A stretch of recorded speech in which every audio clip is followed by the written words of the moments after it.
Each year in the United States, thousands of major crimes go unsolved. When the case has gone cold and police have nowhere to turn, they seek assistance from the public.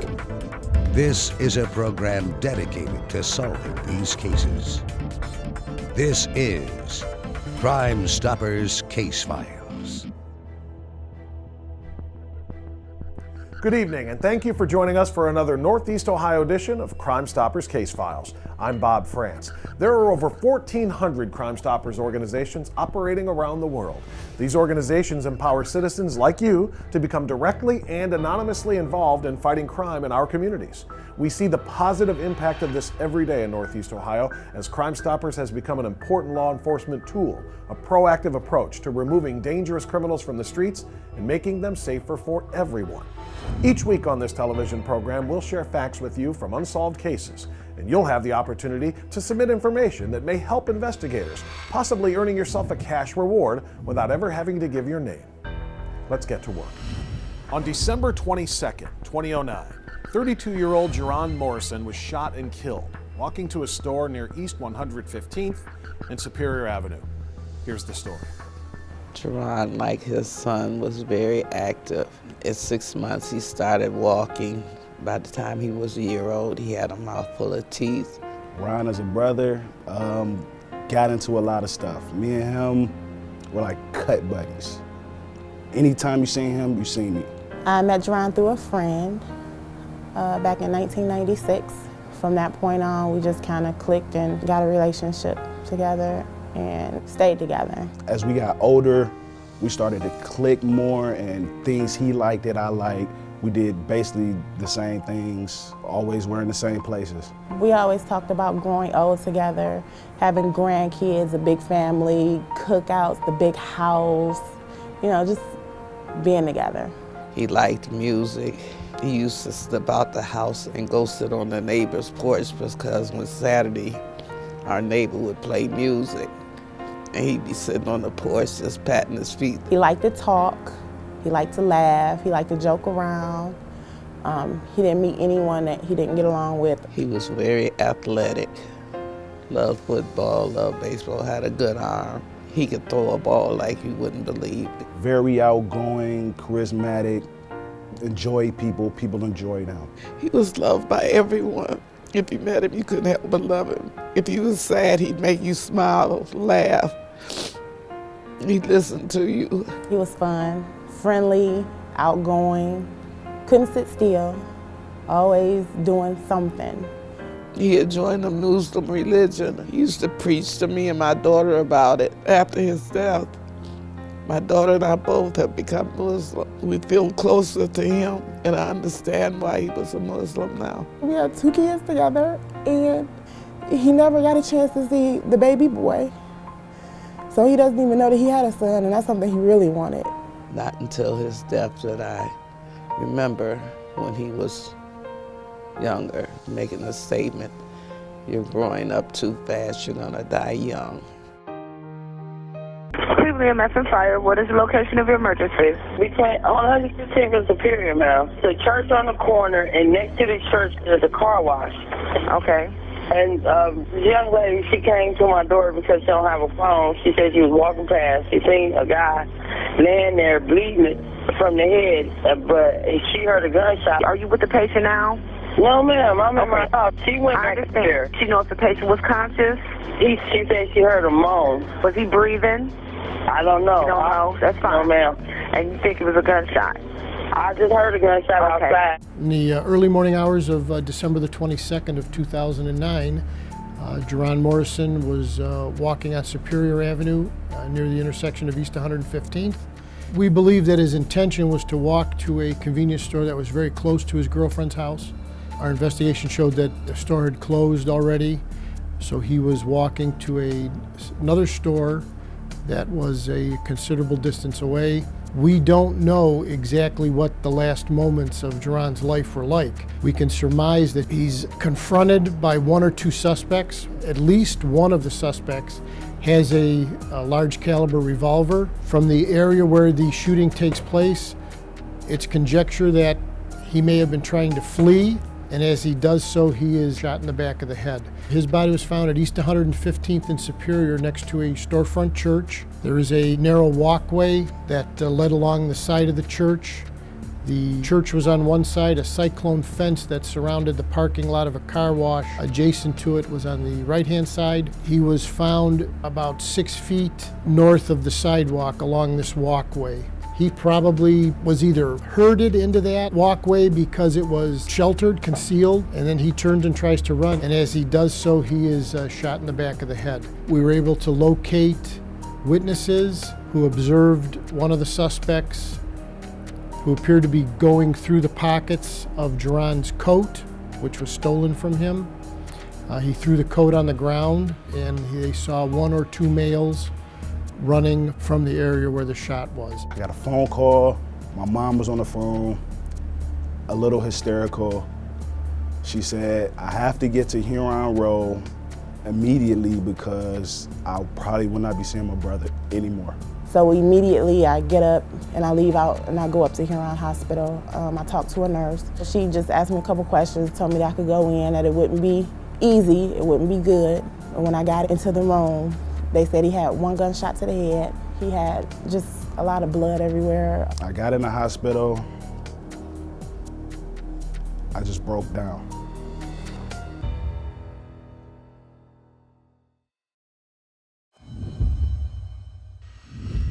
In 1975, the first Crime Stoppers organization was formed by a detective who believed media attention helped solve cases. Since then, thousands of Crime Stoppers organizations have been formed around the globe with the same mission, encouraging members of the public to stand up against crime. Every 14 minutes, Crime Stoppers help solve a crime somewhere in the world. Get involved. Contact your Crime Stoppers organization and learn how you can help. Leave a tip, crimestoppersone.com. In the early morning hours of December 22nd, 2009, at East 115th and Superior, Jaron Morrison intended to walk to a neighborhood convenience store. He never made it there. He was robbed and then shot. He was taken to the hospital. He lingered for a while and then expired. We were able to locate witnesses who observed one of the suspects who appeared to be going through the pockets of Jeron's coat, which was stolen from him. He threw the coat on the ground. Later, that coat was found by a person who happened to be walking by. They collected the coat up and were going to keep it for themselves, but then they sold it to another individual, and that's where our trail goes cold. We have a general idea of who has the coat now, but we do not have it in our possession, and we would like to retrieve that coat because there is a potential that there would be biological evidence that could lead us to a positive identification of a suspect in this crime. The suspect description is very vague, one or two younger black males. We believe there was another witness that was closer to the incident when it happens. Their identity we do not know, and we would like them to come forward and tell us what they saw. It's lonely, because usually you can pick up the phone, call him, or go see him, or hook up and go out to eat, just kick it with him. And he's not there for that anymore. I miss my brother a lot. We bounced off of each other. I would come to him with stuff, he would come to me with stuff. I have nobody right now that I could do that with or share that with. When my grandson was born, it should have been a happy occasion. But I really couldn't get happy as I should have been because I knew my son would never get to see his son. They took his life for nothing, so that would help to know that he's not still out on the street and able to do it to someone else. I need closure. And whoever did this, I want them to pay because they had no right to do that to him. He never bothered anybody. I would love to see justice done. If you know something, definitely call. If this was your family, if this happened to you, you would want someone on your behalf to stand up for you because you can't stand up for yourself anymore. We are seeking any information that anyone might have in connection with the murder of Jeron Morrison. They can call me. I'm Detective Ignatius Soa, or my partner, Detective Ray Diaz at the Cleveland Police Homicide Unit. Our telephone number is area code 216-623-5464, or they can call Crime Stoppers and remain anonymous and be eligible for a cash reward. In the case of Jeron Morrison, police believe there were witnesses. They're looking for 1 or 2 younger black males. If you know anything about this case, please call Crime Stoppers. The reward for this case is up to $2,000. We'll be right back with more when we return to Crime Stoppers Case Files.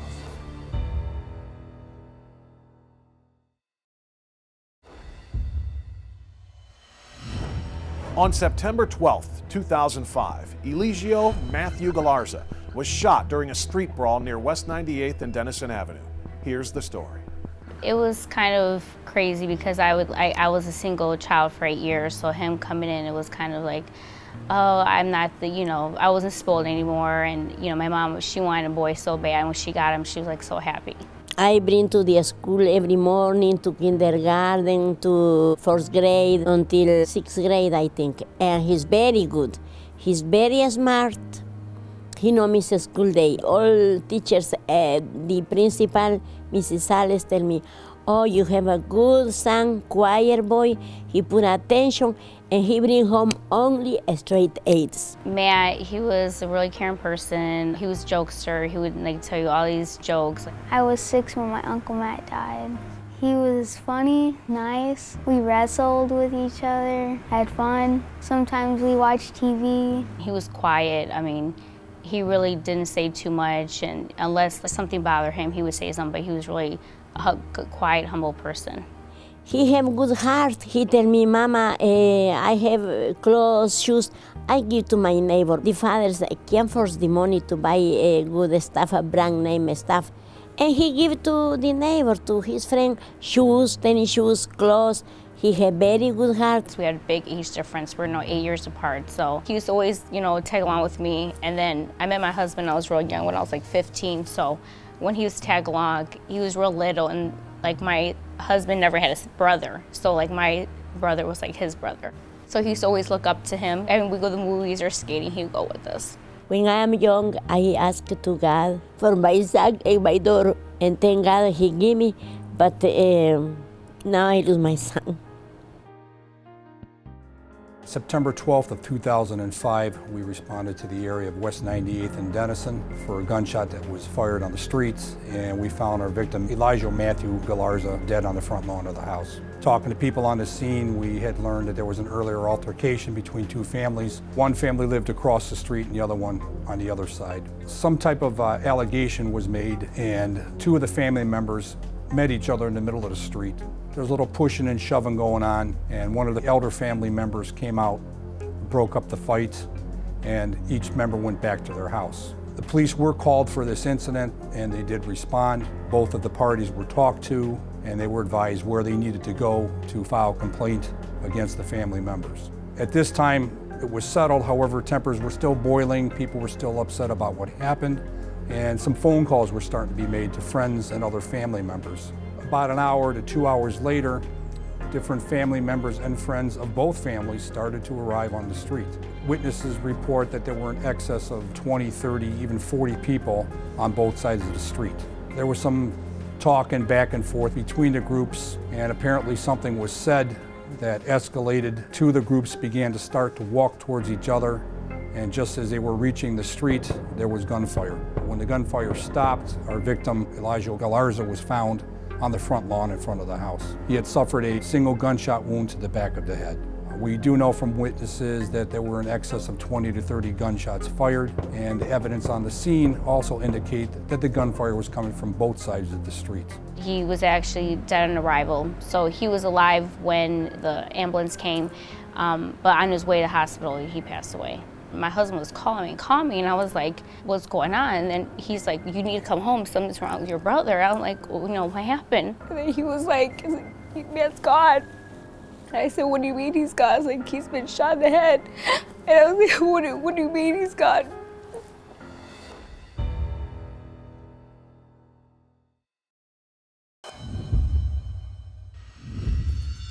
Crime Stoppers is an international organization dedicated to bringing resolution to unsolved crimes.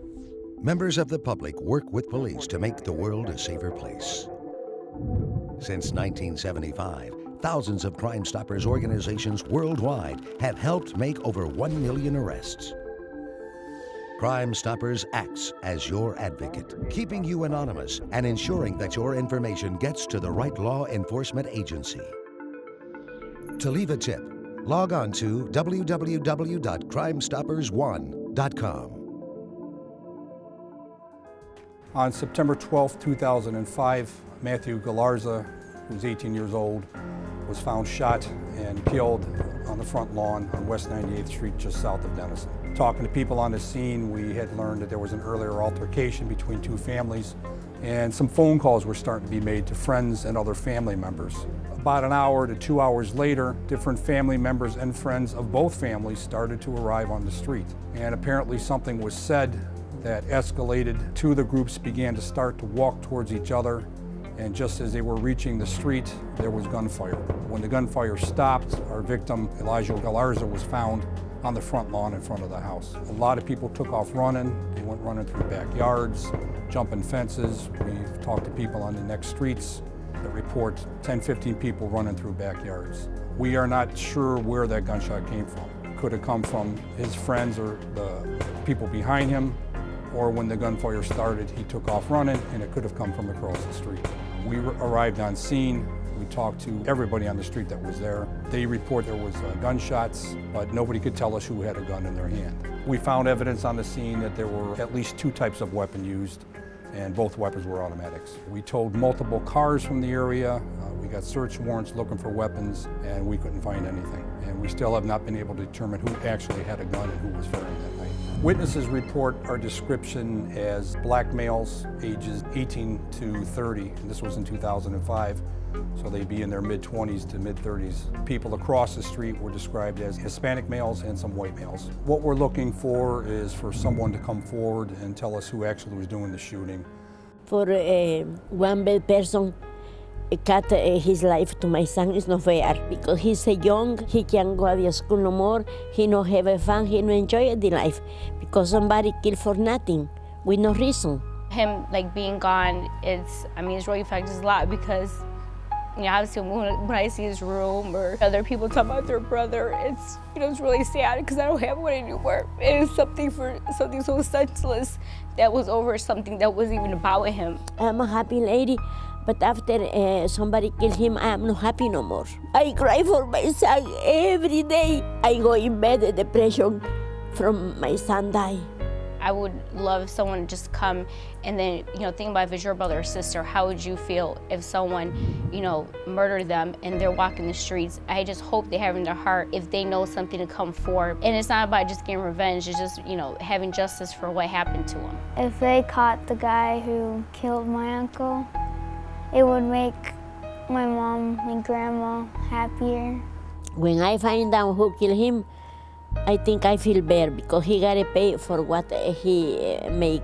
We would like to solve this case, not only to give some closure to the family, but somebody's out there that got away with murder, and we can't have murderers walking the streets. So any help that anybody would give us to identify the person responsible would be greatly appreciated, and that's what we need in this. They can contact me or my partner, Detective Kathleen Carlin, directly, and the number to the homicide unit is 216-623-5464, or you can contact Crime Stoppers and remain anonymous and be eligible for a cash reward. Police are trying to determine which member of one of the brawling groups fired the shot that killed him. A lot of people were there. If you know anything about this case, you can earn up to $10,000 from Crime Stoppers without ever giving your name. Thank you for joining us for another edition of Crime Stoppers Case Files, where you are empowered to help clean up the streets. Remember, our towns and our neighborhoods are a direct reflection of what we allow them to be. So let's all do our part to make them safe. We'll see you next time for another edition of Crime Stoppers Case Files.